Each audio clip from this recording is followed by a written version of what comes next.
વિશ્વની સૌથી મોટી પાર્ટી ભારત દેશમાં જેમના 10 કરોડથી વધુ પ્રાથમિક સભ્યો છે એ ભારતીય જનતા પાર્ટીનું 2024નું સંગઠન પર્વ છેલ્લા 3 માસથી ખૂબ જ ઉત્સાહભર્યા વાતાવરણની વચ્ચે ચાલી રહ્યું છે। ભારતીય જનતા પાર્ટીની પ્રત્યેક શહેરની અંદર બૂથ વાલી એટલે કે બૂથ કમિટી હોય છે એની રચના પૂર્ણ થઈ છે। ત્યાર પછી મંડળ એટલે કે વોર્ડ, એ વોર્ડના પ્રમુખોની પણ નિમણૂકની પ્રક્રિયા પૂર્ણ થઈ છે અને હવે દરેક જિલ્લા અને મહાનગરના અધ્યક્ષોની વરણીની પ્રક્રિયાનો આજથી પ્રારંભ થાય છે।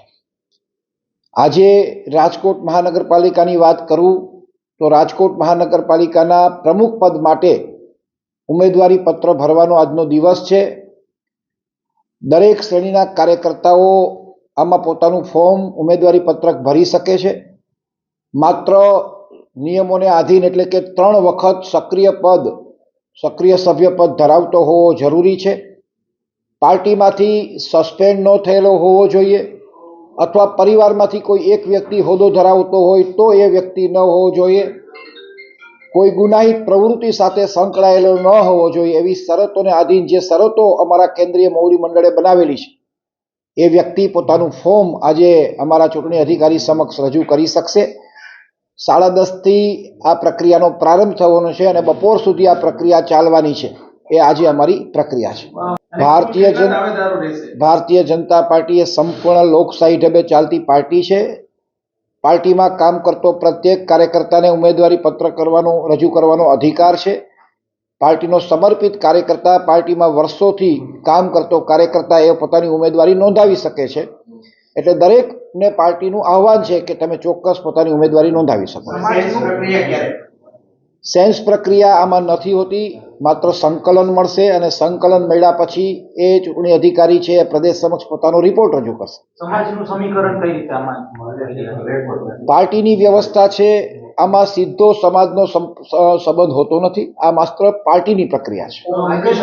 કેટલા દાવેદારો છે અને કોર્પોરેટરો પણ ફોર્મ ભરી શકશે, શું કહેશો? ચોક્કસ આમાં ઉંમરને પણ બાદ નથી। કોઈ પણ ઉંમરની વ્યક્તિ પોતાનું ફોર્મ રજૂ કરી શકવાનો છે। ચૂંટાયેલો પ્રતિનિધિ હશે એ પણ પોતાનું ઉમેદવારી પત્ર રજૂ કરી શકશે અને સંગઠનમાં કામ કરતા લોકો પણ પોતાની ઉમેદવારી રજૂ કરવાના છે। કુલ કેટલા દાવેદારો છે? એવું અત્યારે ચોક્કસ કહી ન શકું, એ તો સમય જ બતાડશે। એટલે થોડો સમય રાહ જોવો એ સારામાં સારો જવાબ હોઈ શકે। ચોક્કસ મારી પણ હું ઉમેદવારી ચોક્કસ રજૂ કરવાનો છું। નિર્ણય પાર્ટીએ લેવાનો છે, એ વ્યવસ્થાનો ભાગ છે। બસ આજે પાર્ટીની ક્રાઇટેરિયા મુજબ અને ગાઈડલાઈન મુજબ આજે પ્રમુખ પદની દાવેદારી માટેના ફોર્મ અહીંયા ભરાવાના છે અને આજે સ્વીકારવાના છે। એના માટે ચૂંટણી અધિકારી આદરણીય બેન શ્રી માયાબેન અને મુકેશભાઈ લંગારિયા ઉપસ્થિત છે। સાથે રાજકોટના ચૂંટણી અધિકારી કિશોરભાઈ રાઠોર અને નરેન્દ્રસિંહ ઠાકોર હાજર રહેશે। અત્યારે પાર્ટીએ તમામ જેને પણ ઈચ્છા હોય એ દાવેદારી કરી શકે છે અને એના માટે જ આ પ્રક્રિયા રાખેલી છે। એટલે જે પણ ઈચ્છા હોય એ ફોર્મ ભરી શકે છે। ના જી, હું દાવેદારી નથી કરવા। ભારતીય જનતા પાર્ટીમાં એક લોકશાહી પ્રક્રિયા હોય છે। કોઈ પણ કાર્યકર્તા કોઈ પણ પદ માટે પોતાની દાવેદારી નોંધાવી શકતો હોય છે। એના ભાગરૂપે આજે મેં પ્રમુખ તરીકે, રાજકોટ શહેર પ્રમુખ તરીકેની દાવેદારી નોંધાવી છે। મને એમ છે કે મેં મેયર તરીકે, સ્ટેન્ડિંગ કમિટી ચેરમેન તરીકે પાર્ટીમાં સેવા આપી છે। હવે સંગઠનમાં સેવા આપું એના ભાગરૂપે આજે દાવેદારી નોંધાવી છે।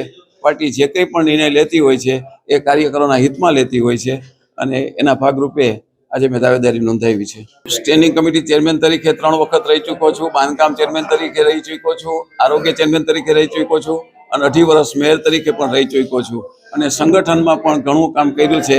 દેવભૂમિ દ્વારકામાં સંગઠન પર્વના ઇન્ચાર્જ તરીકે રહી ચૂક્યો છું, વોર્ડમાં પ્રભારી તરીકે પણ રહી ચૂક્યો છું। સંગઠનમાં કામ કરવાની ઈચ્છા છે એટલા માટે દાવેદારી નોંધાવી છે। ભારતીય જનતા પાર્ટીનો સૈનિક છે એ હંમેશા ભારતીય જનતા પાર્ટીને હંમેશા વફાદાર રહ્યો છે। કોઈ કાર્યકર્તા ક્યારેય નારાજ થતો નથી। જેવો ચૂંટણી આવે એટલે ફક્ત એને ભારત માતા સિવાય બીજું કંઈ દેખાતું નથી અને ભારત માતા માટે કામ કરનારો કાર્યકર્તા છે અને ભારત માતાને પરમ વૈભવના શિખર ઉપર લઈ જવા માટે કામ કરતો હોય છે। એટલે એને પદની કે કોઈ અપેક્ષા હોતી નથી। બસ ભાજપના તમામ કાર્યકર્તાઓને ફોર્મ ભરવાની છૂટ હોય છે। મને પણ ઈચ્છા છે કે પાર્ટી જો તક આપે તો શહેર ભાજપના પ્રમુખ તરીકે હું કામગીરી કરીશ।